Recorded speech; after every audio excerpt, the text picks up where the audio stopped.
Warm welcome to everyone. आज हम last lecture को फिर से कंटिन्यू कर रहे हैं आगे एमसीक्यूज़, जो हमारा आज का टॉपिक है एमसीक्यूज़ मेंसुरेशन के। ठीक है, तो फर्स्ट 10 हमने एमसीक्यू पहले के कर लिया। आज हम 11 से लेके 11 to 20 तक हम एमसीक्यूज़ करेंगे। ठीक है, तो आप बने रहे हमारे साथ। फर्स्ट एमसीक्यूज़ हमारे पास आज का क्या, हमारे पास ये टॉपिक हम ऑलरेडी डिस्कस कर चुके हैं। ठीक है, सिलेंडर, कोन और उसके अलावा हेमिस्फीयर, स्फीयर वगैरह ये सारे हम डिस्कस कर चुके हैं। ठीक है, आपको जिन बच्चों को ये पता नहीं है वो जाके लास्ट लेक्चर को देखें। ठीक है, चलिए नेक्स्ट स्लाइड पे चलते हैं। आज का हमारा फर्स्ट क्वेश्चन है the total surface area of a cylinder having radius 7 centimetre and height 12 centimetre. तो हमारे पास टोटल सरफेस एरिया क्या होगा। ठीक है, तो टोटल सरफेस एरिया जो हमारे पास वो किसके बराबर होते हैं, सिलेंडर का 2 पाई आर और साथ में होगा आर प्लस एच। ठीक है, तो इसमें वैल्यू सब्स्टिट्यूट करेंगे।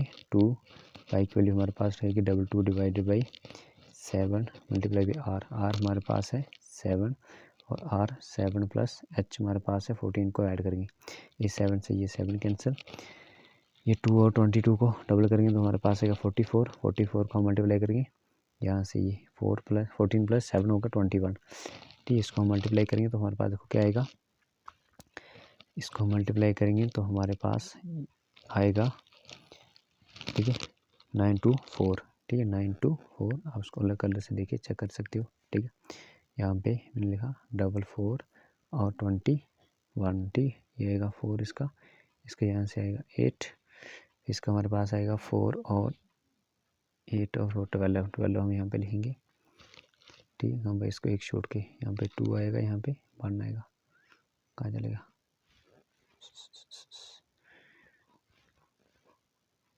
ठीक है, तो ये कहाँ चला गया, इसको 2 डिजिट में लिखना था। ठीक है, तो 2 डिजिट में लिखेंगे तो हमारे पास कितना 804 में हम ये ऐड करेंगे, यहाँ से 12 2 यहाँ से आएगा। ठीक है, एक छोड़ के लिखेंगे। ठीक है, यहाँ पे क्रॉस आएगा, यहाँ पे 1 और 2 आएगा तो हमारे पास बन जाएगा 92924। ठीक है, तो इस तरह से ये ऑप्शन हमारा करेक्ट होगा। चलिए नेक्स्ट स्लाइड पे चलते हैं। नेक्स्ट स्लाइड में हमारे पास है the volume of a cone is 1/3 of A volume of a cylinder of the same base having same height. This statement is true और फॉल्स।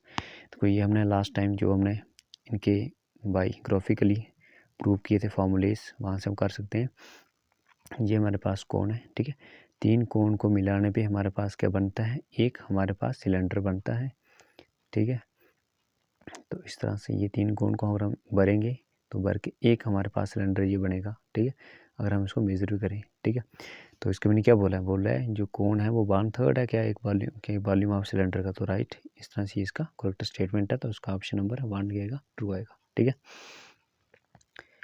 चलो नेक्स्ट स्लाइड पे चलते हैं। नेक्स्ट स्लाइड हमारे पास है,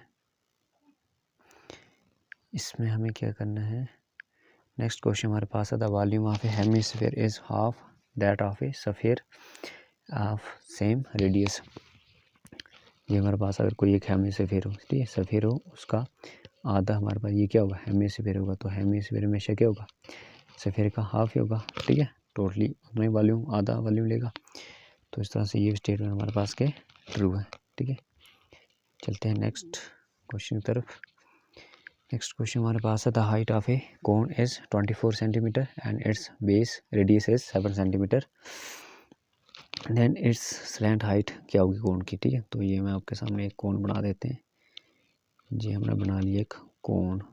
ठीक है, कोन हमारे पास है, इस कोन की ये रहेगी हाइट और इधर से भी रहेगा रेडियस। ठीक है, तो ये इसकी क्या रहेगी, स्लैंट हाइट। तो स्लैंट हाइट हमें निकालनी है, तो स्लैंट हाइट किसके बराबर होती है, ये हमारे पास होती है √h² प्लस r का स्क्वायर। ठीक है, तो h हमारे पास कितना आ रही है, h हमारे पास है 24, तो 24 का स्क्वायर प्लस r हमारे पास है 7 का स्क्वायर करेंगे तो 24 का स्क्वायर हमारे पास क्या होगा 576। जिन बच्चों को ये स्क्वायर का पता नहीं है वो जाके स्क्वायर वाली वीडियो देखें प्लेलिस्ट में। ठीक है, इजी एंड फास्ट कैलकुलेशन वाले प्लेलिस्ट में। तो 7 का स्क्वायर 49, इनको हम ऐड करें तो हमारे पास कितना आएगा, ये आएगा √625। तो 625 का रूट हमारे पास होगा 25। तो इस तरह से हमारे पास जो स्लैंट हाई निकली वो कितनी निकली 25। तो इसका option number A is correct. Okay, let's move next question. Next question, the diameter of A sphere is 14 centimetre. एक हमारे पास स्फीयर है, इसका डायमीटर 14 सेंटीमीटर है। इट्स सरफेस एरिया क्या होगा उसका हमारे पास, ठीक है। इसका सरफेस एरिया हमारे पास क्या होगा, ठीक है। तो हमें क्या पूछ रहे हैं, स्फीयर का सरफेस एरिया। तो स्फीयर का मैं ऐसे लिख रहा हूँ, सरफेस एरिया किसके बराबर होता है 4 पाई आर स्क्वायर के इक्वल होता है। तो 4 हम ऐसे रखेंगे, पाई की वैल्यू डाल देंगे अप्रॉक्सीमेट वैल्यू 2/2/7। आर क्या हमारे पास 14 है, तो यहाँ पे लिख लेंगे 14 का स्क्वायर, ठीक है। ये लिख लिया 14 का स्क्वायर लिख लिया। अब देखो यहाँ से 14 का स्क्वायर हमारे पास है, तो उसको हम ऐसे भी लिख सकते हैं। कैसे लिख सकते हैं, सरफेस एरिया 4 ऐसे रखा, 20 और 2 का 22 रखा, 14 का स्क्वायर का हम लिख सकते हैं 2 का स्क्वायर क्रॉस 7 का स्क्वायर, ठीक है, डिवाइडेड बाई 7। इस 7 से एक चीज़ 7 कैंसिल हो जाएगा, तो हमारे पास क्या बचा 4 क्रॉस 28, और 28 को मल्टीप्लाई कर लिया हम 7 से, और एक यहाँ से एक 4 और बच गया। तो 4 और 4 हमारे पास कितना होगा, 4 और 4 हमारे पास हो जाएगा 4 पाई आर। सेकेंड,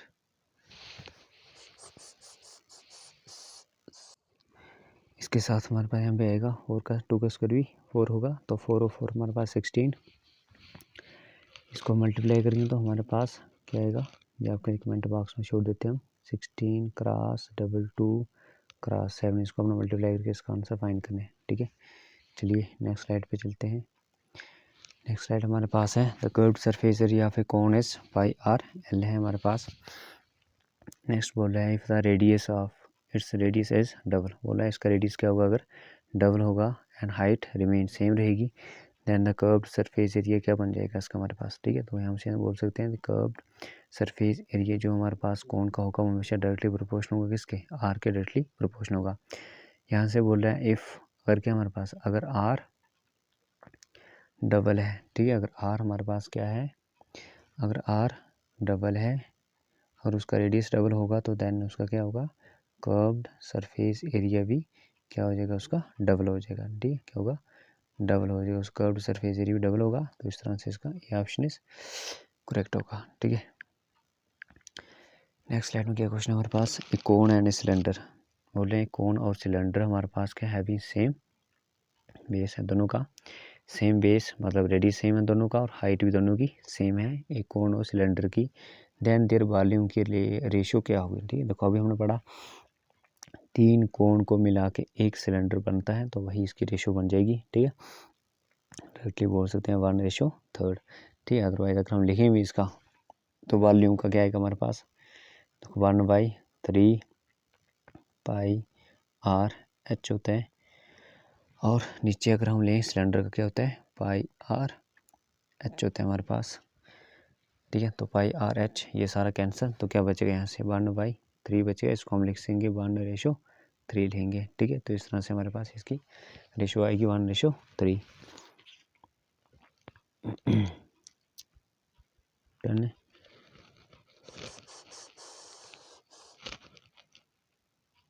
उल्टा हो गया, 1:3 नहीं होगी, इसके उल्टा होगा हमारे पास 3:1 होगी, ठीक है, क्योंकि कोण पहले है तो कोण के कंपैरिजन में हमारे पास कोण की रेशो 3 होगी और सिलेंडर की 1 होगी। तो इस तरह से इसका ये वाला डी ऑप्शन करेक्ट होगा, ठीक है। चलिए नेक्स्ट स्लाइड पे चलते हैं। हमारे पास नेक्स्ट क्वेश्चन क्या है, नेक्स्ट क्वेश्चन हमारे पास the formula for the volume of a frustum of a cone. तो फ्रस्टम हमारे पास क्या होता है, एक बकेट की तरह है।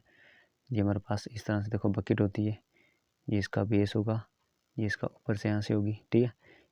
ये इसका क्या होगा, मान लो अगर ये इसका यहाँ पे रेडियस R1 है, तो ये कौन सा रेडियस होगा, ये रेडियस R2 होगा। तो इस तरह से फर्स्ट वहाँ पे कोण की बात करें तो कोण का क्या आएगा 1/3 आएगा, पाई आर आएगा, और आगे आएगा R1 का स्क्वायर प्लस R2 का square into plus R1 cross R2 का स्क्वायर। ये सारा हमें क्या बताएगा, फर्स्ट टर्म ऑफ कोण का फॉर्मूला हमारे पास, ठीक है, डन। चलिए नेक्स्ट स्लाइड में हमारे पास क्वेश्चन है, hemisphere and A cone have equal radii. एक हमारे पास हेमिस्फीयर है और एक हमारे पास क्या है, कोन है। दोनों का सेम रेडियाई है और कर्व्ड सरफेस एरिया भी सेम है। बोल रहे then their height, then their ratio of height किसके बराबर होगी। तो एक हमारे पास हेमिस्फीयर है, तो हेमिस्फीयर का हमारे पास क्या बोल रहा है, कर्व्ड सरफेस एरिया तो क्या होता है, हेमिस्फीयर कर्व्ड सरफेस होते हैं 2πr होते हैं। और इधर से कर्व्ड सरफेस एरिया आप किसकी बात कर रहे हैं, कोन की। तो कोन कर्व्ड सरफेस क्या होगा, πr/l होगा। ठीक है, तो यहाँ से देखो पाई से पाई कैंसिल होगा, 2πr स्क्वायर होगा, 2πr यहाँ स्क्वायर बचेगा किसके इक्वल है, l। ठीक है, l और r के इक्वल है। एक r से ये r कैंसिल होगा, मैं और करके लिखता हूँ। l की वैल्यू हमारे पास क्या आ रही है, 2r आ रही है। ठीक है, तो अब हम यहाँ से नेक्स्ट कर लेते ये बताते हैं। अब हमें निकालना है इसका l मीन स्लैंट हाइट निकल, तो स्लैंट हाइट किसके बराबर होती है, l हमारे पास होगी h माइनस r का स्क्वायर। ठीक है, तो h हमारे पास h हमें निकालनी, सॉरी h निकालनी, तो किस बराबर होगी, l माइनस r के बराबर होती है। l की वैल्यू कितनी है हमारे पास, l की वैल्यू 2r है हमारे पास, तो 2r का स्क्वायर कितना होगा हमारे पास, 4r square minus r square, तो कितना आएगा, 4r स्क्वायर में एक r स्क्वायर निकले तो हमारे पास आएगा 3r रूट ऑफ 3r। ठीक है, तो अब हम इसको यहाँ पे लिखते हैं h इक्वल्स टू 3r। ठीक है, r का स्क्वायर 3 बाहर आएगा, √3 और साथ में क्या रहा है हमारे पास, सिंपल r आ रहा है, सिंपल r √3 डिवाइड बाई 1, तो √3 की वैल्यू हमारे पास यहाँ पे ले लेते हैं। √3 की वैल्यू हमारे पास कितनी होती है अप्रोक्सीमेटली, √3 की वैल्यू हमारे पास होगी 1.71, जिसको हम अप्रोक्सीमेटली क्या बोलेंगे, जिसको हम अप्रोक्सीमेटली बोलेंगे, को क्या बोलेंगे, इसको हम बोलेंगे √3 की वैल्यू 2 रहेगी और नीचे रेशियो 1 है। ठीक है, तो ये रहेगा इसका, आर नहीं हमारे पास h। तो हाइट की रेशियो क्या रहेगी हमारे पास, 2:1 है कि बी ऑप्शन इज करेक्ट होगा। ठीक है, अगर हेमिस्फीयर और कोन का कर्व्ड सरफेस एरिया सेम है, रेडियस सेम है, तो हेमिस्फीयर में डबल होगा कोन से उसकी हाइट। ठीक है, चलिए नेक्स्ट स्लाइड में क्या हमारे पास, आज का लास्ट क्वेश्चन हमारे पास, the slant height of a cone is 13 centimetre, its base is 5 centimetre, then the height of a cone क्या होगी हमारे पास। वापस से एक कोन बनाएंगे हम, ये कोन है हमारे पास, इस कोन का ये बेस है, ये बोला उसका रेडियस है, ये उसकी हाइट है। ये रेडियस कितना है उसका, 5 सेंटीमीटर है, और क्या बोल रहे हैं, स्लैंट हाइट ये हमें दे रहा है कितनी, 13 है। तो पूछ रहे हैं हमें ये हाइट कितनी आएगी इसकी, तो सिंपल बाई पाइथागोरस थ्योरम से है ना, ट्रिपलेट देख रहे हैं, तो 13 का स्क्वायर इधर आएगा, इधर आएगा 5 का स्क्वायर, और इधर कौन सी वैल्यू डालें तो ये इक्वल होगा, तो इधर क्या आएगा 12 का स्क्वायर, मीन्स इसकी हाइट क्या आएगी 12 यहाँ से सेंटीमीटर में आएगी। ठीक है, तो I think option number B is correct. तो इस तरह से आज के हमने 10 के 10 क्वेश्चन डिस्कस कर लिए। तो मैं आशा करता हूँ आप सबको ये मेरा लेक्चर पसंद आ रहा हो, इजी वे से। ठीक है, तो इस तरह से आप बने रहे हमारे चैनल के साथ, लाइक शेयर एंड सब्सक्राइब कीजिए। ठीक है, फॉर मोर वीडियो के लिए आने वाले टाइम में हम और वीडियो लेके आएंगे। ये हमने 16 17 सारे बेसिक टॉपिक थे जितने भी जो ऑल कम्पिटिटिव एग्ज़ाम में आते हैं वो सारे हमने डिस्कस कर लिए। तो आप सबसे रिक्वेस्ट है आप इस प्लेलिस्ट को फॉलो कीजिए, इस प्लेलिस्ट को आप अच्छे से देखोगे तब आप नेक्स्ट हाई लेवल के क्वेश्चन करोगे और आपको समझ भी आएंगे क्वेश्चन कैसे करने हैं। ठीक है, तो okay, take care, bye bye. Finish करते हैं आज का लेक्चर यहीं पे, मिलते हैं नेक्स्ट लेक्चर में।